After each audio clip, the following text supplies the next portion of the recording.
3, 2, 1. Hey, did it work? Did it work? This thing is this. Oh God, lights off. Fuck that noise. All right, we're live. 11 seconds in, 12 seconds in. I need a drink. Happy New Year's. Welcome to Matt Reviews Books. And I am Matt. And hopefully you're hearing something. I don't know if the audio is working or what's happening here. So I apologize for the delay. It's supposed to be at 9 a.m. It is not 9 a.m.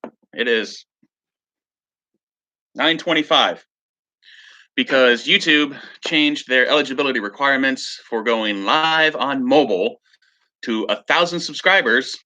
I don't have 1,000 subscribers. You guys got to help me out here. Get me up to those eligibility marks. I need. So anyway, had to then find laptop with a webcam, and boy, they didn't make that easy. Okay, so where was I? Hope you had a good New Year's. I'm still celebrating. In California, you have to be 21 to drink this eggnog. Hopefully we'll see how this works. I'm not sure if I'll be able to switch tabs. If I try and switch tabs on my browser and it drops the live stream, I'm sorry. I just, I don't know. Is anybody in here? Is anybody watching? One person's watching. Looks like one person watching. Maybe that's me.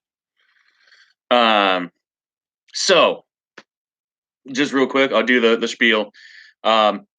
This is a book channel. We're going to be talking about books and anything book related or about people who have written books or, ink on paper. This one's going to be slightly different, just as last year's live stream was slightly different. We're going to sort of have a Star Trek theme. Didn't really set out to do that, but it is the case. So today we're going to talk about DC Fontana, who was a incredible, pivotal writer. She was a screenwriter for Star Trek. She wrote some of the more memorable Star Trek episodes. A couple of them are in there, kind of forgettable. But the point being is she was a woman writing as a screenwriter in 1966 during a time when women were relegated to like mopping and cooking and secretarial duties. And she said, fuck that. I can write better scripts than these knuckleheads over here. And she did. She wrote for a number of series over like 50 years. And most notably, she was the one who wrote Mr. Spock's backstory, which is, half Vulcan, half human, a child of two worlds. Oh my great googly moogly. The conflict between logic and emotion. And that was DC Fontana. The other thing we're going, I guess, talk real quick about is we're going to talk about George Takei's graphic novel, They Called Us Enemy, which is his story. And if you don't know George Takei's story, George Takei was born just in time for World War II. As a Japanese American, as a child, he and his family were interned basically in the American concentration camp system for the forced removal of Japanese Americans. Anybody of Japanese heritage. And he has told his story a lot, but this is the he wrote it down, and it was illustrated, and it went to the top of the New York Times graphic novel list. So that's pretty fun. And then I guess just sort of update plans, hopes, dreams for the new year.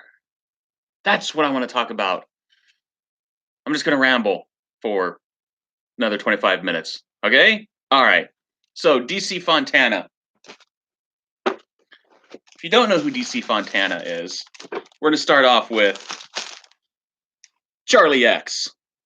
Yes, this bad boy is in fact a script. I went and found, sorry about the crackling noise. Charlie X, Star Trek script. You see that? Can you see that? Look at that script. Charlie X, story. Enterprise gets called to rendezvous with another ship. The ship has recovered a survivor from a colony that's been destroyed or has died. There's only one survivor, and it's this kid, Charlie Evans. And the ship, the other crew, the captain seems a little bit too happy to get rid of good old Charlie. And once Charlie's on board, shenanigans ensue, and they it turns out that Charlie is like telekinetic or telepathic. He's got like mental powers. He's mental. He's never seen a girl before too, which is cute because in the teaser at the beginning of the episode, he meets Yeoman Rand and he's like, "Is that a girl?" And Captain Kirk's there's like, "Yes, Charlie, that's a girl." Yeah, he gets smitten with Yeoman Rand, as we all were, I think, as young men. I was watching that show 20 years after, and just saying, I like the 1960s fashion. Tall hair, short skirts, works for me. And then, but he doesn't understand how to operate. He doesn't know how to be human in a human society. So he has the power to make people disappear. Poof. Before there was a snap, there was Charlie X. Yeah, but before there was Thanos. Okay, he's not that bad. He's just a messed up kid who gets into trouble. We're all messed up kids that get into trouble. Some of us survive it. So yes, that's Charlie X. And he actually, I believe, at the end of the episode, aliens show up, Dacians, to take him back because they're the one that give him his powers to survive, and he can't control his powers, so they have to take him with them to learn how to control his powers, which is great, I guess. So, and then many years after the fact, besides being a screenwriter, well, let's see if I can find. Hold on a second. Am I still going? I'm still going. Okay, I'm switching tabs. I'm moving to imdb.com. Hopefully that's not too loud in your speakers as I tap. We're going to go DC Fontana. I should have done this all ahead of time, but I didn't because I was trying to figure out how to get my phone mounted on a tripod when I don't have my tripod mount, and B, oh gosh, YouTube changed their stupid eligibility requirements. Okay, filmography. Here we go. We're gonna go. So, the other thing that DC Fontana did, besides write for the original series, was she wrote for The Next Generation. In fact, she wrote with Gene Roddenberry. She wrote Encounter at Farpoint. that was the episode that got me into Next Generation. And I was like, they're back. Star Trek's back. So here we go. The Star Trek, the original series, for script writing, teleplays. She wrote The Way to Eden. She actually wrote as a man's name, Michael Richards, because she didn't like the script that actually was eventually finished. So she had them change it to a different name. That Which Survives as Michael Richards. Again, she didn't like that one. The Enterprise Incident, The Ultimate Computer, by any other name. Friday's Child, Journey to Babel, Cat's Paw, This Side of Paradise, Tomorrow is Yesterday, and Charlie X. That was her original series. And then up here, let's scroll up. Star Trek The Next Generation, we got Encounter at Farpoint. The Naked Now, again, she changed her name because she wasn't really happy. So she changed it, J. Michael Bingham. Lonely Among Us, too short a season, Heart of Glory. She wasn't on Next Generation very long, but hey, it just happens that way. So, and then she was in she wrote for other series. She wrote for Star Trek Deep Space Nine. She wrote the episode called Dax. She wrote for He-Man and Masters of the Universe, The Waltons, The Runaway, Logan's Run, $6 Million Man. Remember that show? So now you're asking yourself, Matt, why are you talking about television shows? Because she didn't just write for television; she wrote books. This is the one I could find, Vulcans Glory, which this one is set pre-Kirk. This is set in the era of The Cage with Chris Pike and his first officer, number one, when Spock isn't even the first officer. He's just the science officer with funny eyebrows and weird pointy ears. And this is sort of codifies after the fact a lot of the Spockness that we love about Star Trek. But why am I talking about a television show when this is a book channel? Matt, what is wrong with you? Well, I'll tell you what. Because of Star Trek, I would come home after school as a kid and watch reruns. I was supposed to do my homework, and I didn't do my homework. I watched television. And Star Trek, 4 o'clock on KBHK TV 44 out of Redding, California. I don't know why Mendocino County had a Redding channel, but I guess that's just how the cable channels were set up.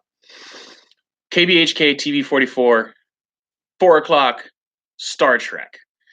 And I would watch that, and from that point on, it was all Star Trek for me. It was as much as I know kids, there are other people in my age group and older who were like Star Wars.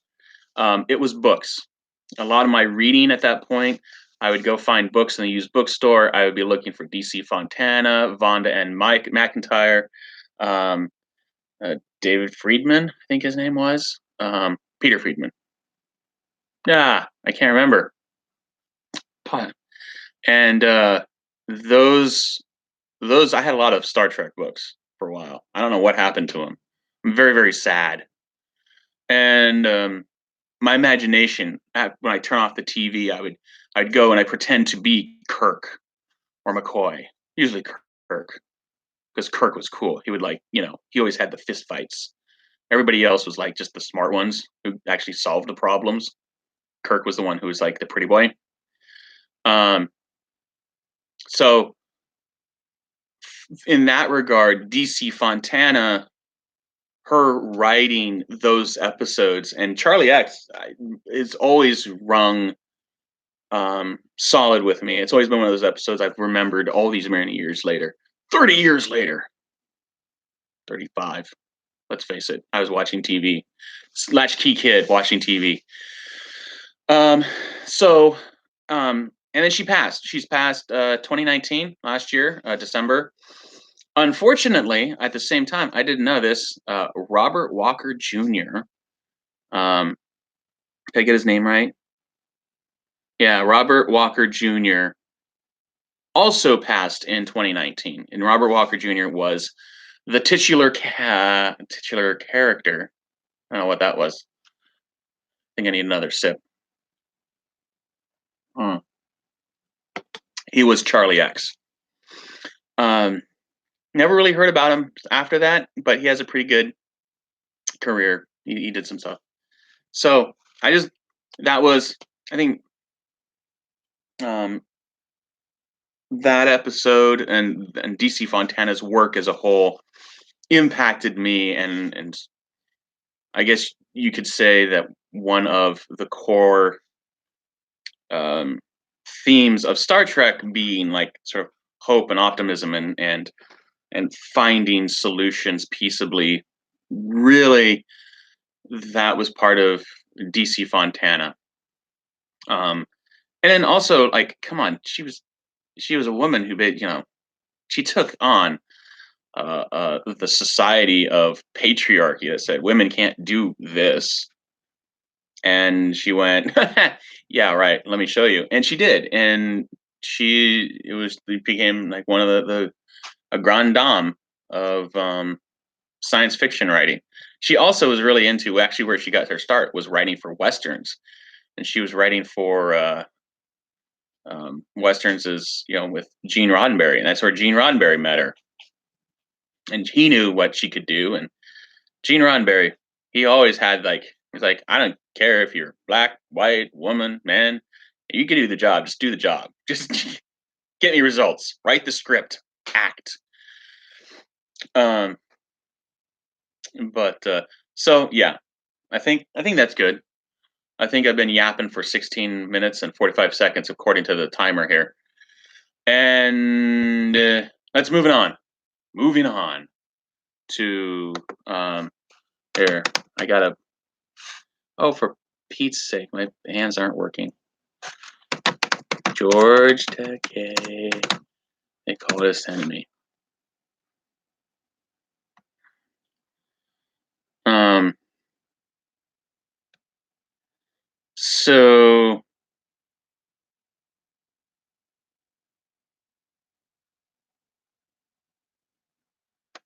I'm just gonna find a. I'm just gonna find one news source because I was supposed to do like notes and writing, and like this whole thing was supposed to be a lot more structured than it really is right now, and I feel like a dumbass. So here we go. According to comicwatch.com, since the July release of They Called Us Enemy by actor, author, and activist George Takei. Stop the pop-ups. Stupid pop-ups.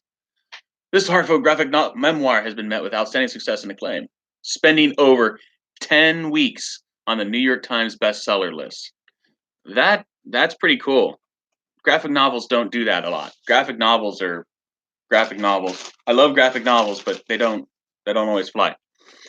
And yes, I picked it up. I went and found it, and it's really heartbreaking, and it's heartfelt. It's one of those. Okay, here's the story. So George Takei, as a child, he was he's a Japanese American.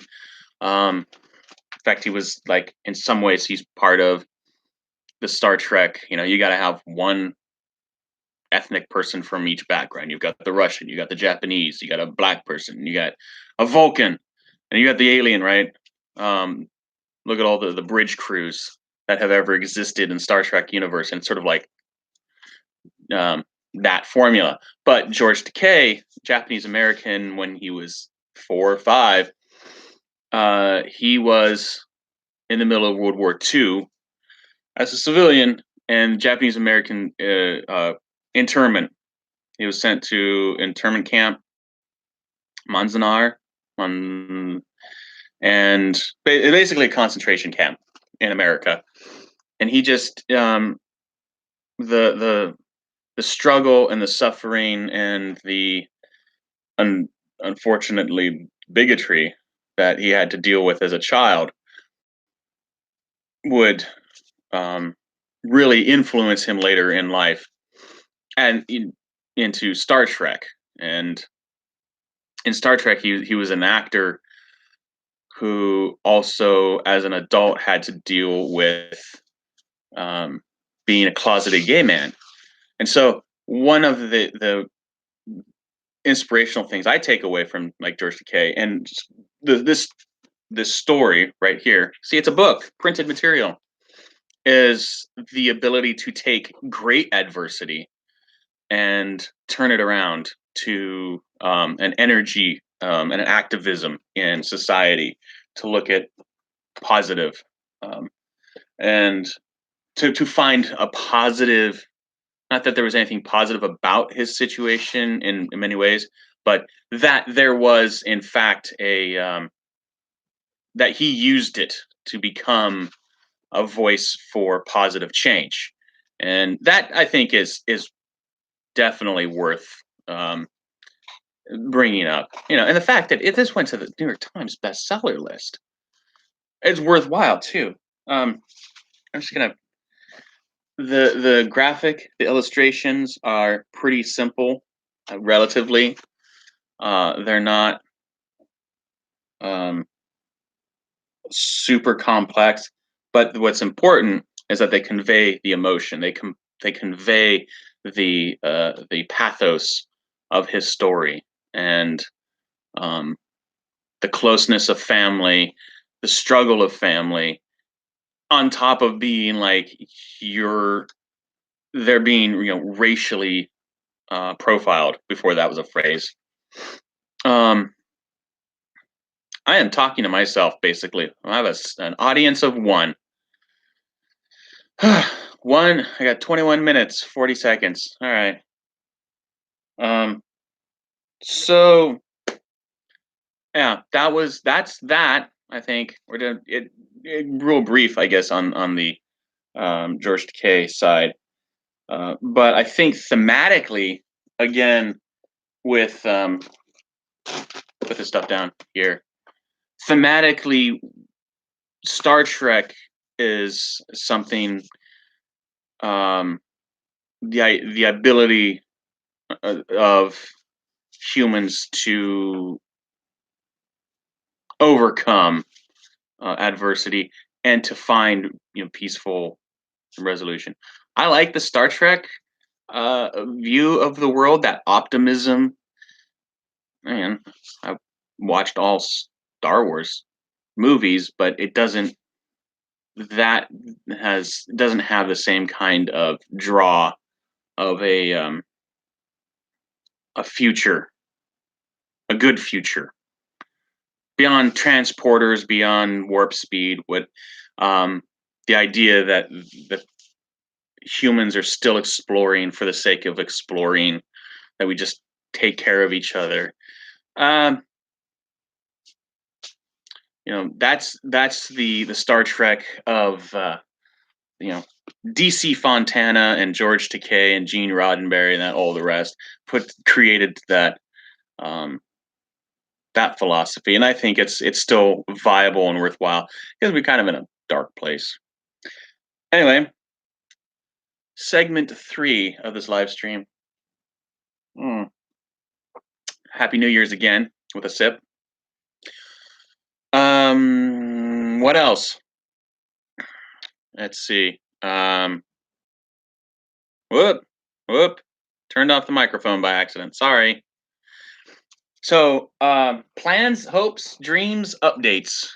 2020. What are we going to do here in 2020 on Matt Reviews Books? Well, I don't know. I've already recorded a couple of book reviews. So, start off strong. Book reviews coming soon. Hopefully, nothing's too screwed up and I don't have to do it all over again. Book reviews, book tags, book news, gonna flog it. We're gonna see what we can do. Can we do 52 videos in 52 weeks? Can we do 104 videos in 52 weeks? Ooh, that would be exciting. We're roughly the channel's sitting on about 250 subscribers. I appreciate all of you. I really do. Thank you very much for taking that time to watch me flap my gums at the computer and sit there. For those of you who are watching this when this is, after the fact, it's not live. Thank you for taking the time to watch for half an hour of your life. I appreciate that.